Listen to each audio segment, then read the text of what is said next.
I get a question often of how many trail cameras do you need per acre? And boy, there's some scientific studies. Also, I've seen one where you need one every 40 acres. Well, if you only have 40 acres, then you're going to be sorely missing out on an ability to actually get a buck inventory and a deer inventory, and you only have one camera per 40 acres. At the same time, there are quite a few ingredients that come into play to make your land with more of a defined movement so you can utilize actually fewer trail cameras per acre. And we'll talk about some general rules for how many you should have. But what I see on most properties need a lot of trail cameras because the movement's so random.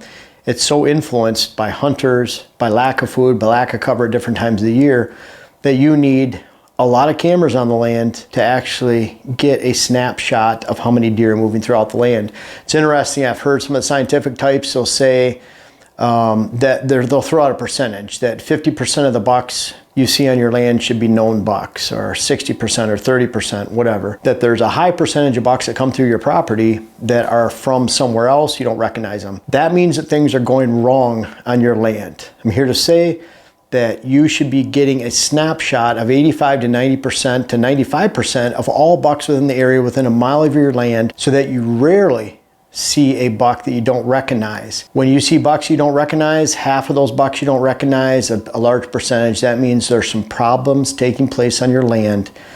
And not only is it the number of trail cameras, but obviously if you need a lot of trail cameras to tell you how many bucks are in the area, that means your hunting approach is not very defined either, and you're going to lack the ability to actually not only create hold a herd, but certainly hunt a quality herd and create a quality hunt. So I'm going to talk about some of the features here, and let's look at a 40-acre parcel. Let's say there's 2 ag fields here. At some time of the year, there's a lot of deer focusing on this field or this portion of the property because they're moving to ag. Now this brown is down neighbor, they're shooting anything that moves, they're running around the property, ATVs, just making a lot of commotion.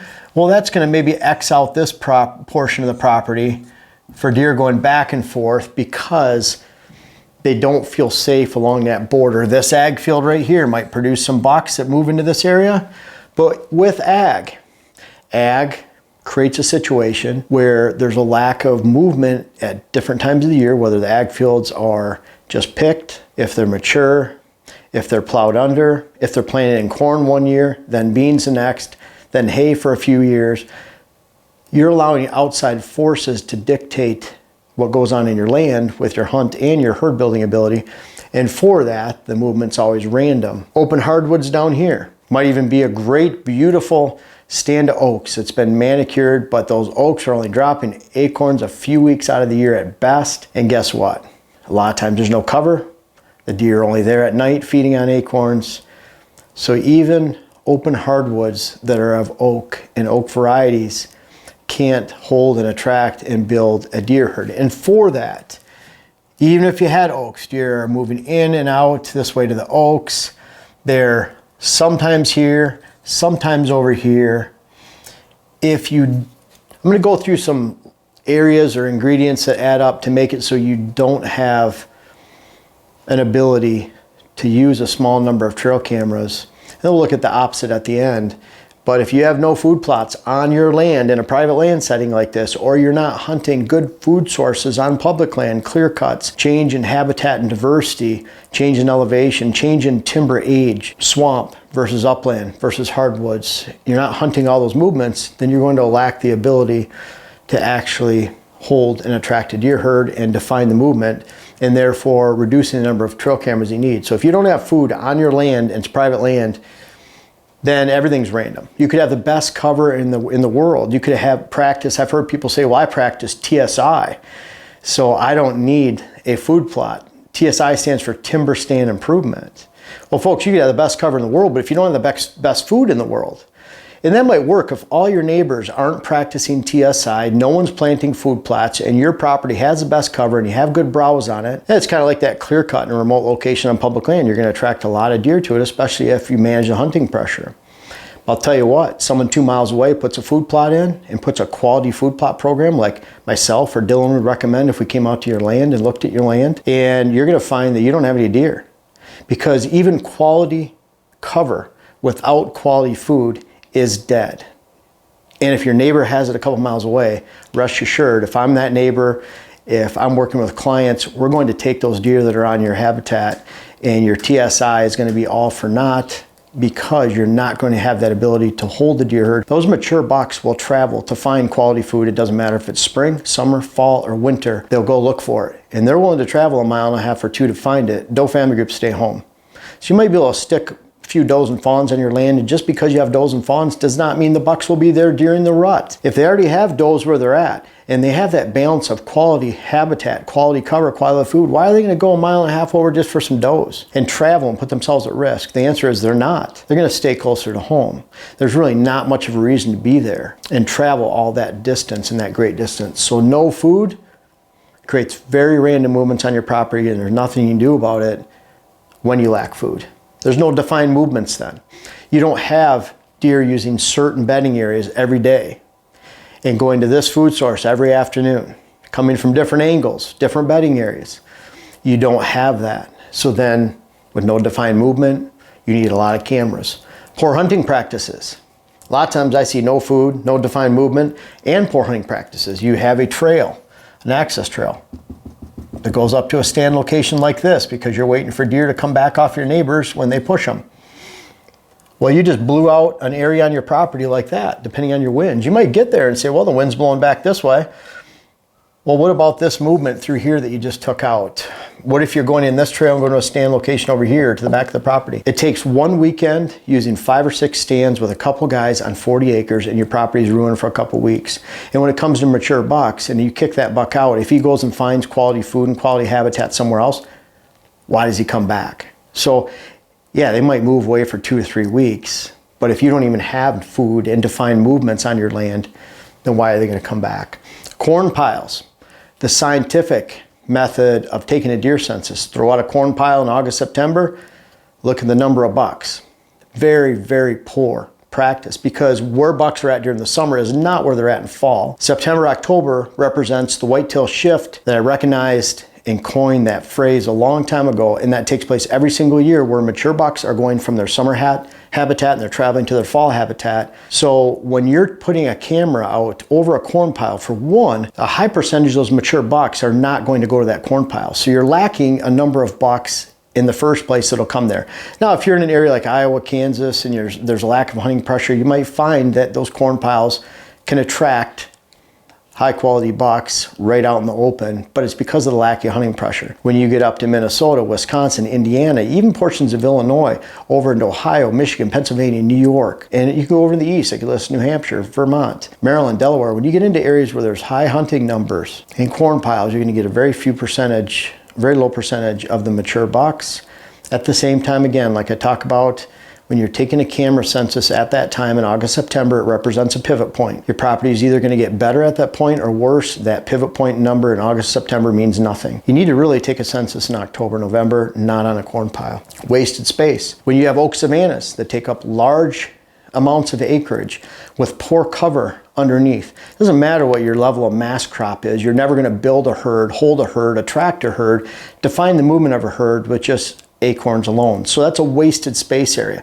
Now maybe you love oak savannas and you just have to look at it like, this isn't contributing to my wildlife. This is just an oak savanna. It's a cool thing to talk about, and it might even sound important when you talk to your friends. Hey, I have an oak savanna on my property, but what does it actually mean and contribute to your wildlife? It might be cool to say, it might be even cool to look at, but don't ever count it in with your acres of habitat management. If you have 20 acres of oak savanna out of 40 acres, you have 20 acres to work with, not 40. CRP, most CRP blends, it's just like food plots that have a kitchen sink blend. One is taken from the other. So you can't have quality food and quality cover in a CRP blend, because if you have quality cover and it's standing like a switchgrass all fall and winter long, then you can't have food with that because it would fragment the switchgrass. So that means if you have a lot of food within that CRP mix, then you don't have cover. So you can't have the best of both worlds when it comes to CRP, and that's why most blends in general that have a kitchen sink cover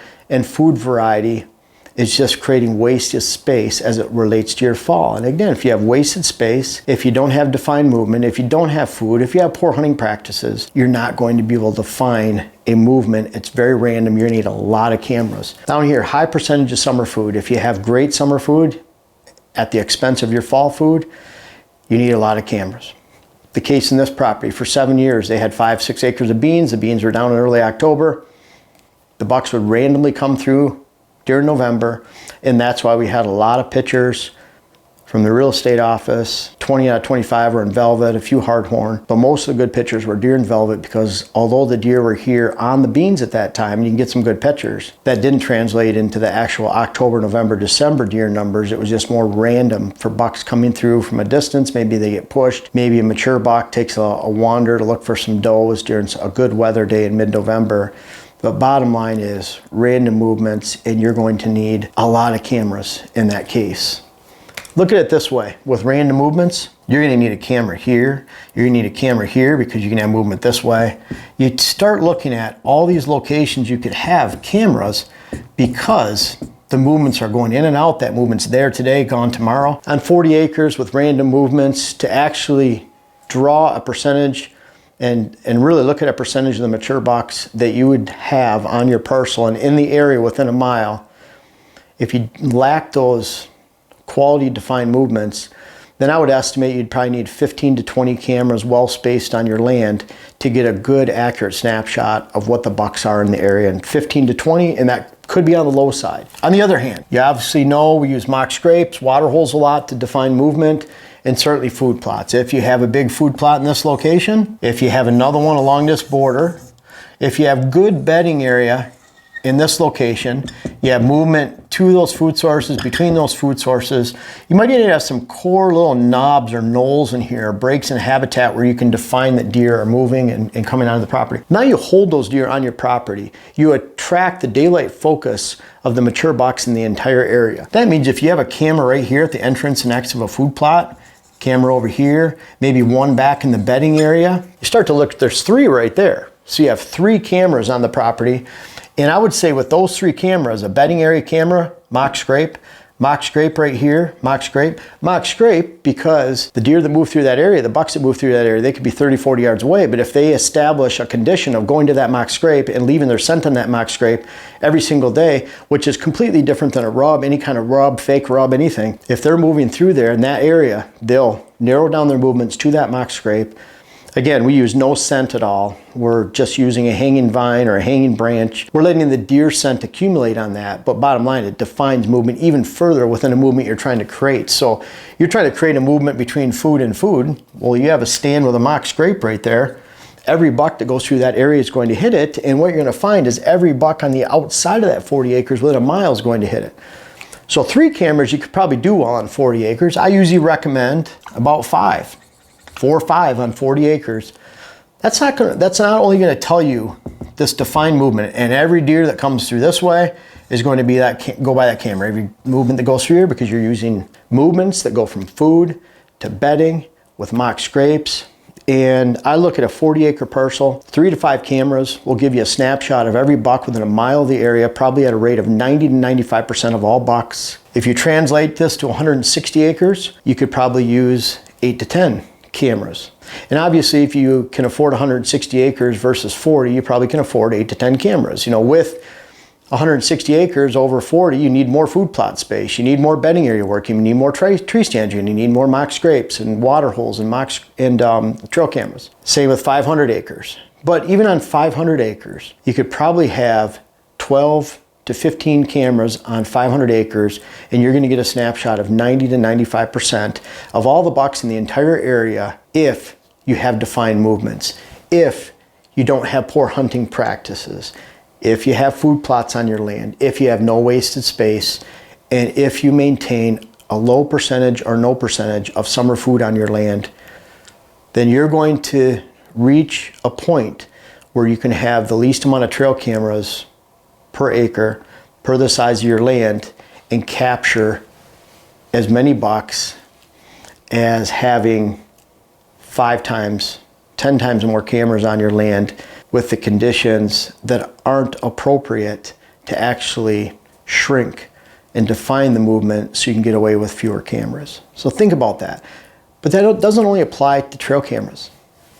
It applies to the entire movement. So if I have defined movements and I'm getting pictures of 90-95% of all the mature bucks in the area, that means they're focusing on my land during the daylight because I've hunted it correctly. I've placed the appropriate amount of food in the appropriate locations that can help define movement from bedding to food, bedding to bedding. I'm filling up those first layers of does and fawns against the food sources, creating enough space and depth of cover for bucks. For that, not only do I get away with 3 to 5 cameras on 40 acres and get a snapshot of 90-95% of all bucks in the area, but I can actually hunt those bucks, and I can do it to a very high level of potential of success because defined trail cam movement with fewer number of trail cameras needed equals hunting success. It's almost like you can't have one without the other. Think about that.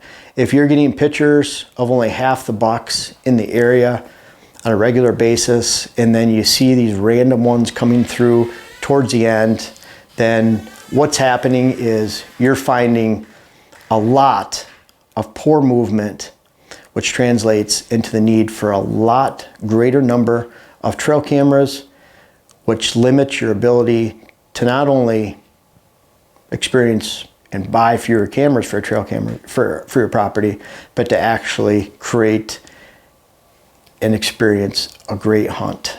Think about it. It all relates. And in the end, you might save some money on some cameras, be able to manage your cameras to a higher degree, and enjoy your hunt and your herd building goals to a much higher level this fall. Well, I'm real excited, folks. I appreciate you watching this video, but my next web class, How to Plant Food Plots, How to Design Your Food Plot Program, is out. And it really goes through a step-by-step process for not only how to plant your food plots, but why you should plant them, where you should plant them, what you should plant, how you should create them. There's a lot of different modules. Ends up about 30 videos altogether. I urge you to check that out. We're out here completing our food plot work today, and we do that in a pretty strict pattern so we can find success this fall. Food plots shouldn't be a guessing game. Take the guesswork out of food plots and food plots planting, and check out the web classes. I have my How to Design Your Whitetail Property. The food plots for the next web class in the series, and I hope you enjoy it. I hope you check it out, and let me know what you think if you end up purchasing that, and I think you'd be well pleased that you did.